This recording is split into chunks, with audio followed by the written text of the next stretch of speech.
তাহলে এই আয়াত অনুযায়ী বাংলাদেশে হাজার হাজার পীর আল্লাহর ভালোবাসা এখনো পায়নি।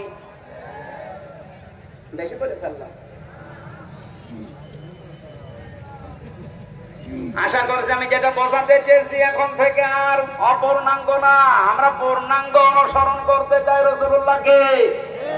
আজকের আমার তেলাওয়াতকৃত আয়াত ওইটাই, সূরা ইউনূস 25 নম্বর আয়াত, কোরআনে কারীমের 10 নম্বর সূরা, এটা 11টা রুকু আছে, 109টা।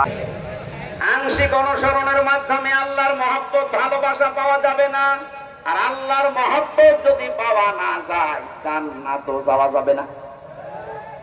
কারণ আল্লাহ ইউহিব্বুকুমুল্লাহ দিয়েছেন, এটা মজারে বর্তমান ভবিষ্যৎ প্রেজেন্ট ফিউচার।